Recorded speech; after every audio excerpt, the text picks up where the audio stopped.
Hey there, English 9 students. This is a video where I'm going to read through the Step 1 packet with you.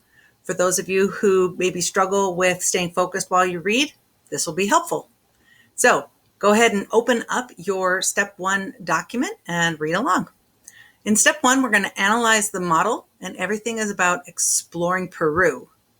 You're going to read an instructional article that says chart a course that works, and then you're going to analyze two student models, one about Cusco, Peru, and the second about Machu Picchu, which is just fun to say. On the next page, here are the source materials for Step 1. Mrs. Margulies' students read the article below to help them learn strategies for structuring informative essays. As you read, underline information that you find useful. Notes. On the article, chart a course that works. You probably have already had tough writing assignments that required you to plan, research, and write an informative essay. Whether the subject is science, history, or another nonfiction topic, you should decide in advance how you will structure your essay. Don't just start somewhere and keep writing until you've met the page requirement. Structure first. What do I mean by structure? A structure is a system in which all the parts have a function. When you write an informative essay, each part should support your message. Graphic organizers can help you plan your organizational structure. Main idea and supporting details. The purpose of any informative essay is to give your reader more information about a topic, whether that be explaining a topic or describing a process. Use a graphic organizer like the one below to focus on your main idea and the details or descriptions to support it. Jot down your main idea or central point. Then identify the details you will use to support or explain your main idea. To keep on track, refer regularly to your graphic organizer as you write. Next, developing your topic. Many scientific and historical essays revolve around cause-effect relationships. Sometimes multiple factors contribute to one event. Sometimes a single event can lead to multiple outcomes. In some situations, one event triggers the next event to happen, and that causes another event to happen. In cause-effect organization, here's an example of a cause. The power goes out on a city block.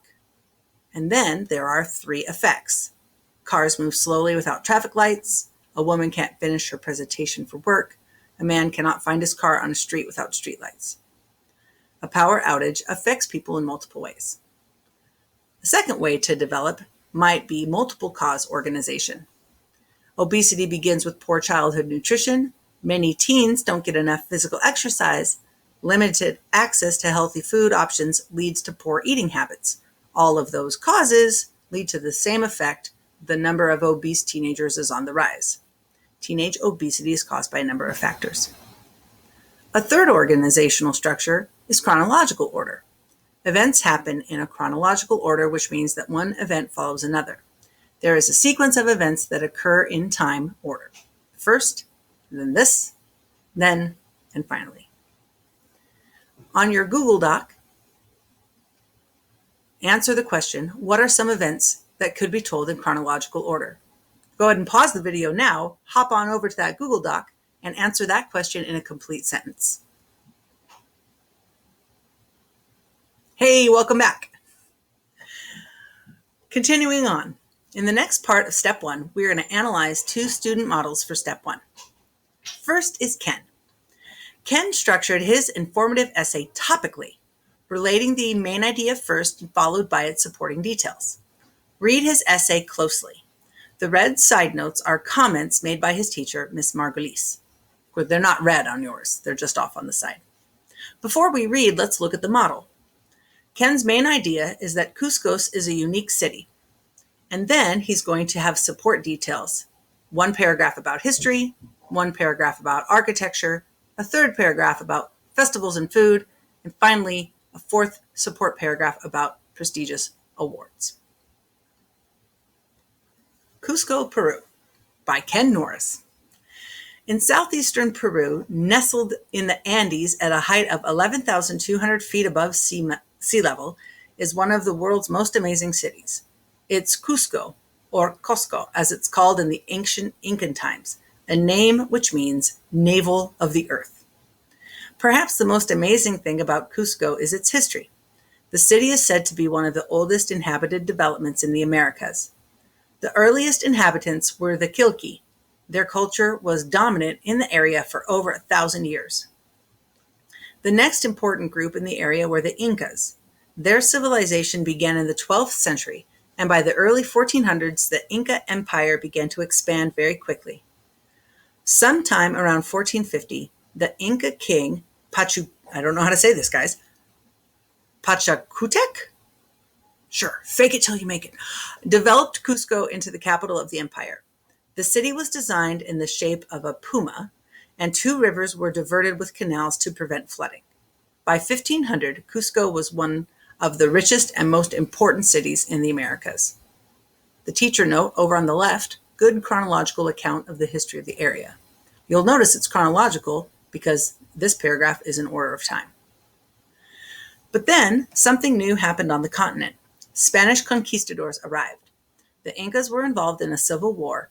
Many fell victim to European diseases, and their warriors were no match for Spanish armored horseback cavalry.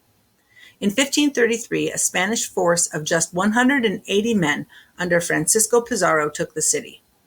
3 years later, a force of between 10,000 and 100,000 Incas tried unsuccessfully to reclaim it. Cusco remained under Spanish rule until 1821, when Peru declared independence.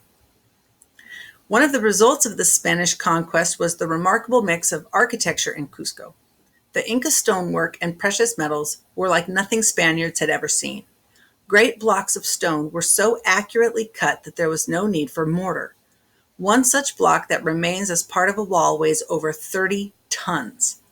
The Spanish took the precious metals, including 700 gold panels, from Coricancha Temple that each weighed nearly 5 pounds. They destroyed the Incas' religious and political buildings, but built their own churches and palaces on the Inca foundations. The city retains its Inca layout and numerous examples of both Inca stonework and Spanish Baroque architecture.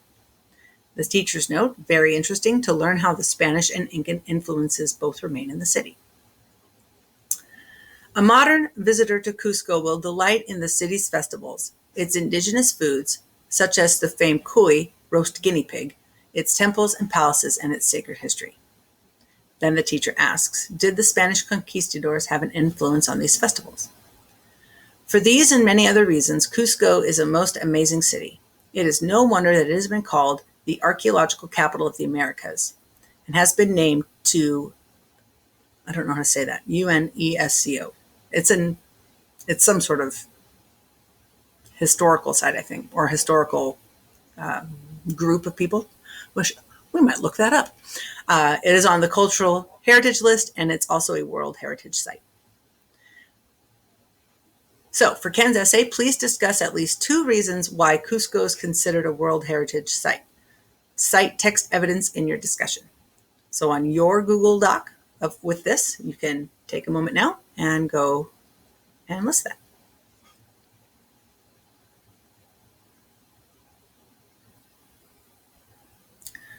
Moving on to Claudia. Claudia chose to use a chronological text structure for her essay. In this essay, Claudia describes the history of Machu Picchu from its discovery to its classification as a World Heritage Site. Miss Margulies made her notes in red, which we don't have because it's not color, but it's off to the side. Up at the top, you can see Claudia's model. This is her plan. Machu Picchu's beginnings, then Hiram Bingham and Machu Picchu, the location, and then Machu Picchu in the present. Machu Picchu's beginnings. Machu Picchu, the lost city of the Incas, is the site of one of the most well-known set of ruins in the world. Historians believe that Machu Picchu was constructed during the height of the Inca Empire in the 15th century.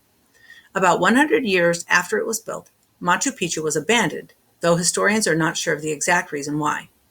The Spanish had arrived in South America around this time, so some consider this a possible explanation for its abandonment. However, there's no evidence that the Spanish ever entered Machu Picchu. Some historians believe a smallpox epidemic forced the Inca to leave Machu Picchu? Off the teacher's note over there, it's quite a mystery. Are there any other theories to account for its abandonment? Another mystery that surrounds Machu Picchu is what its purpose was. Some archaeologists believe that the city was a royal estate for Inca nobles and emperors. Other guesses have included a women's retreat, a city created solely for the coronation of kings, a prison, and a site for testing new crops. The belief that Machu Picchu might have been a religious site is supported by its geographic location, close to the mountains and other natural features that were important to the Inca.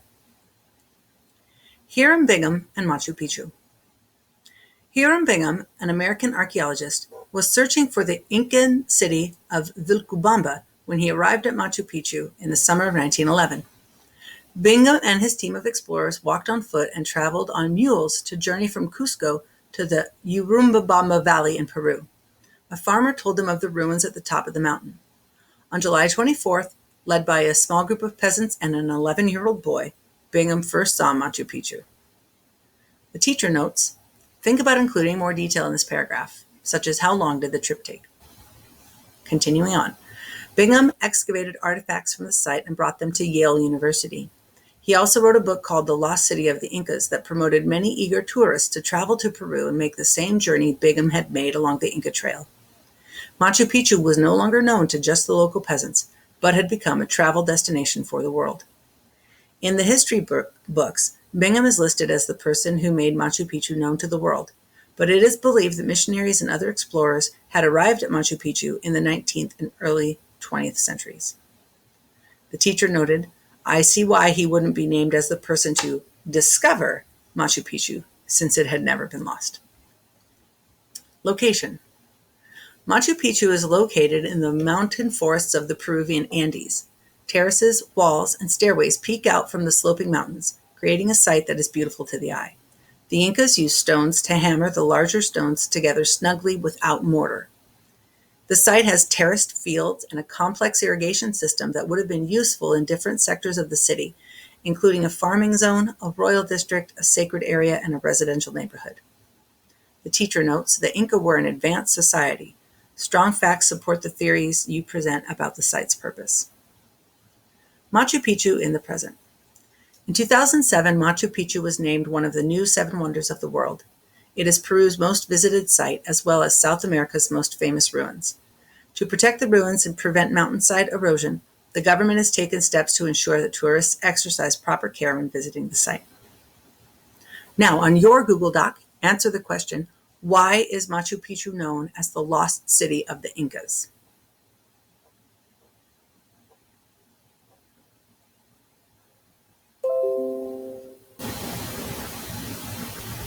Oh, whoops. Sorry about that. Click the wrong button. Here we go. All right, finally, you're going to need to do some questions. And these are all about terminology in informative essays.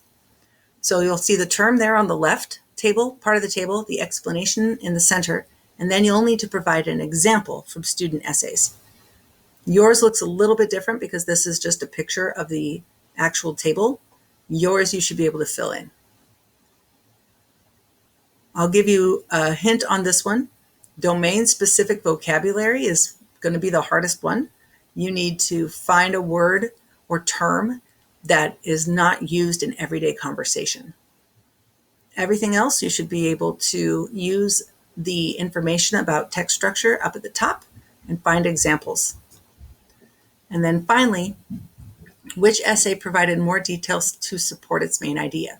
So you need to pick which one. Ken's up at the top. Where's Ken's? Here you are. Ken Norris, his essay about Cusco, or Claudia's essay about Machu Picchu. Which one do you think provided more details to support its main idea? And then you need to support your claim with evidence from the text. And that is step 1. Good times, great oldies. Have fun with it.